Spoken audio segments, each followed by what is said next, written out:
প্রিয় দর্শক, আমরা এখন মাইক্রোসফট অফিসের ইন্টারফেস পরিচিতি সম্পর্কে জানব। মাউস পয়েন্টারটাকে লক্ষ্য করুন, এখানে যে বাটনটা দেখতে পাচ্ছি এটা অফিস বাটন। অফিস বাটনের পাশে যে বারটা দেখতে পাচ্ছি এটা হচ্ছে customize access toolbar. Customize access toolbar এর সোজা ডান পাশে মাঝ বরাবর যে বারটা আমরা দেখতে পাচ্ছি এটার নাম হচ্ছে টাইটেল বার। টাইটেল বারের সোজা ডান পাশে minimize button, maximize button, close button, তিনটা বাটন এখানে পাশাপাশি রয়েছে। টাইটেল বার এর নিচে যে বারটা আমরা দেখতে পাচ্ছি এটা অত্যন্ত গুরুত্বপূর্ণ একটি বার। এটা হচ্ছে মেনু বার। মেনু বারের মধ্যে আমরা দেখতে পাচ্ছি home, insert, page layout, references, mailings, review, view, অ্যাডসিন। আর মেনু বারের নিচে আমরা যে অপশনগুলো দেখতে পাচ্ছি এগুলোকে রিবন বলা হয়, আবার এগুলোকে মেনু বারের সাব মেনু বলা হয়। মেনু বারের অপশনগুলো পরিবর্তন করার সাথে সাথে আমাদের সাব মেনুর যে অপশনগুলো রয়েছে সেগুলো চেঞ্জ হয়ে যাচ্ছে। প্রিয় দর্শক, এরপরে আমরা রোলার দেখতে পাচ্ছি। এই রোলারের মাধ্যমে আমাদের পেজটা কতটুকু পরিমাণ আছে, কয় ইঞ্চি, আমাদের পেজটা দৈর্ঘ্য প্রস্থ কতটুকু রয়েছে আমরা রোলারের মাধ্যমে তা অনেক সহজে দেখতে পাবো। প্রিয় দর্শক, এটা হচ্ছে আমাদের মূল পেজ। এই পেজের ভিতরে আমরা সম্পূর্ণ টাইপগুলো আমরা এই পেজের উপরে করব। আমাদের A4 সাইজের একটা পেজ নেওয়া আছে। এই পেজের চতুর্থ সাইডে ডট চিহ্ন আকৃতির যে বর্ডারটা আমরা দেখতে পাচ্ছি এটাকে টেক্সট বাউন্ডারি বলা হয়।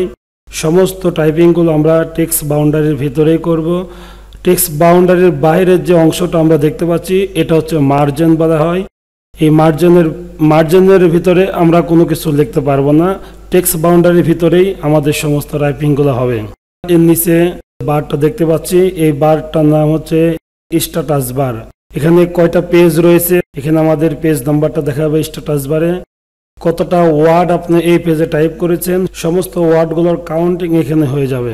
এরপরে আমরা এখানে দেখতে পাচ্ছি লেআউট। আমরা অবশ্যই সবসময় প্রিন্ট লেআউটে কাজ করব। এখানে প্রিন্ট লেআউট রয়েছে, ফুল স্ক্রিন রিডিং রয়েছে। ফুল স্ক্রিন রিডিং যদি আমরা করে নিই আমাদের পেজটা পরিপূর্ণ বড় হয়ে যাবে। আমরা এখানে কোনো কিছু তখন আর অন্যান্য কোনো অপশনগুলো আমরা এখান থেকে পাবো না। আমি ক্লোজ করে দিলাম।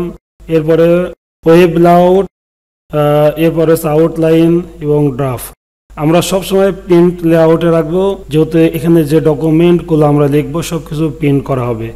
এর পাশে এখানে মাইনাস এবং প্লাস যে বাটনটা দেখতে পাচ্ছি এটা হচ্ছে zoom in, zoom out. Zoom in, zoom আউটের মাধ্যমে আমাদের পেজ আমরা বড় করতে পারবো, জুম আউটের মাধ্যমে ছোট করতে পারবো। জুম ইন, জুম আউটের মাধ্যমে আমাদের পেজের কোনো লেখা ছোট বড় হবে না। আমাদের এখানে আমরা যে পেজ সেট আপ দিয়ে রাখবো, ফন্টের যে সাইজ দিয়ে রাখবো, জুম ইন জুম আউট করলে সেগুলো বড় দেখাবে, ছোট দেখাবে। আমাদের পেজ সেট আপ যেটা দেওয়া থাকবে ঠিক সেই পেজ সেট আপ সেই অনুযায়ী আমাদের এখানে প্রিন্ট হবে। এরপরে সর্বশেষ নিচে আমরা টাস্ক বার দেখতে পাচ্ছি। আমার এখানে অনেকগুলো সফটওয়্যার ওপেন করা রয়েছে, সমস্ত সফটওয়্যারের আইকনগুলো আমার এখানে টাস্ক বারে দেখাচ্ছে। আর এটা হচ্ছে স্টার্ট বাটন, এটা অত্যন্ত গুরুত্বপূর্ণ। স্টার্ট বাটন বা উইন্ডোজ বাটন।